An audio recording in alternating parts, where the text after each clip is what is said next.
Ikaw yung may-ari pero trespassing, para daw nangyari yun. Kasi nagtataka siya, Mima, bakit ako yung natawag na trespassing? Kasi ngayon pinagagawan nga namin na bahay doon sa Tulpo, na nandun nga yung asawa ko sa loob at saka ang jubit niya. So ako nga, Mima, hindi makapasok kasi nakapadlock nga yung bahay. So ito nga pala, Mima, sa nagtatanong naman, hindi yung conjugal property yun, Mima. Hanggat yun, halimbawa, kahit na pagkadalaga ko siya binili, pagka hindi tayo nag-prenuptial agreement, ganyan, maghahalo-halo yung mga ari-arian natin. Pero may exemption yun alam ko yung mga mana. Pag mana ata, Mima, yun yung hindi nahahalo sa hindi nagiging conjugal pag mana. Pero pag mga normal purchases, halimbawa nung dalaga mo, nag-iaririan mo siya, tapos di ka naman, wala kayong kasunduan or prenuptial agreement, ganyan.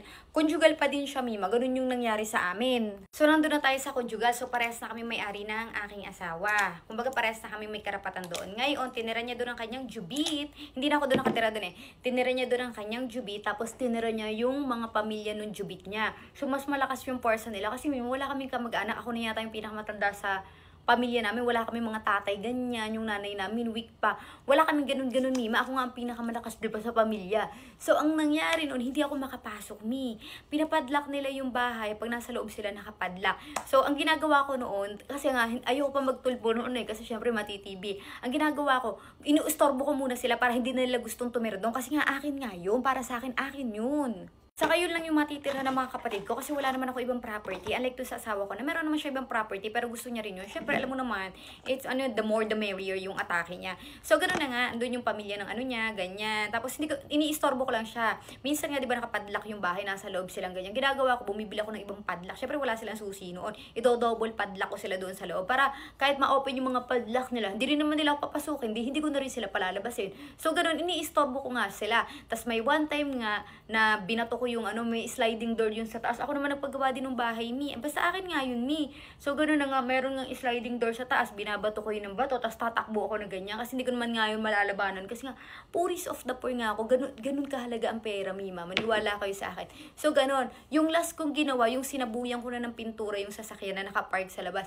Pero wala pa rin. Tapos, nagdala na ako ng pulis. Ngayon, Mima, ito na yung siste. Yun yung dito na tayo lumalabas sa trespassing. Ako, Mima, hindi naman ako trespassing. Actually, ako yung pwedeng magbukas nun. Ang problema, yung pulis or may kapangyarihan or mga barangay tanod, hindi yan sila kumikilos, Mima, hanggat walang papel na nafa-file. Wala nga akong perang pang ganun-ganun. Pamasahe ko ngay kulang pa. Magpapapel-papel. Syempre, lalakad pa yung dito muna. Kailangan mo ito, kailangan yan. Tapos, magpaprocess, mag-aantay ka ganyan. Wala na matitirahan yung mga kapatid ko. Tsaka wala kaming tamang pera that time. So, parang ang nangyari, hindi pa rin ako makapasok-pasok. Kahit dumating na yung pulis, sabi sa akin ng pulis, sila ay trespassing. Bawal nilang galawin, kailangan ko mag-file para sila ay makagalaw. Wala nga akong pang-file. Ngayon, wala naman tumutulong sa amin na kapitbahay. Kasi syempre, ikaw halimbawa, ayaw mo ipa-open yan. May tutulong na kapitbahay. Di magpapambuno sila ngayon ng asawa ko. Syempre, yung kapitbahay, poprotektahan yung sarili nila. Kasi ayaw naman nila ngayon. Normally, ang tumutulong sa ganyan is pamilya. Which is wala naman kami. Ako nga, pinakamatanda, wala naman akong tatay. Normally, tatay ko yan or kaya tito ko yan dapat tutulungan akong buksan nyo kasi syempre lalaki sila yung makakapag-plais doon, yung kahit magpambuno sila ng asawa ko baga nila, i-risk nila yung sarili nila kasi magkakamag-anak kami, wala nga kaming ganun. Ang meron lang, may kapangyarihan which is police o barangay na bawal makialam hanggat walang file or kapitbahay na hindi naman ako tinulungan kasi nga, Mima, obviously mapapahamak sila, syempre magkakagulo-gulo yung magkakaroon ng inopen mo, doon yung kabit niya di ba? Magkakaroon ng commotion yun. Ano ba naman ako para tulungan?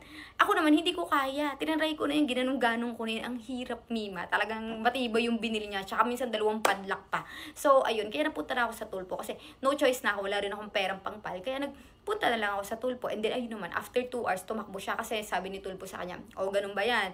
Sige, conjugal yan. Hati kayo dyan sa bahay na yan. Pero, yung iba mong property, yung asawa ko, sinabihan niya na, hati rin dapat ako. Ang dami niyang property. Dilugi siya. Siguro nag-calculation siyang gayaan. Ayun. Dali-dali siyang umalis, Mima, sa bahay. After 2 hours, maya-maya wala na sa bahay. Ayun yun, Nakulait pa nga yun sa social media. Ganun yung nangyari. Kaya hindi nila ako masisisi na parang pinahiya ko sila. Kasi, Mima, bago ko yung ginawa, sinubukan ko muna silang kausapin. Minessage ko muna na umalis. At akin nga yun. Hindi naman yung kanya. Di balik ko naghihirap siya doon. Akin yun. Minessage ko muna sila, sinabihan ko na ganito, ganyan, ayaw talaga nila, binantaan pa nga nila ako na, papaalisin mo ang tatapang daw ng mga kamag-anak ng babae, ganyan, wala daw akong magagawa. So, ayun, wala akong magagawa, pero si Tulpo, ayun, ang laki ng nagawa niya.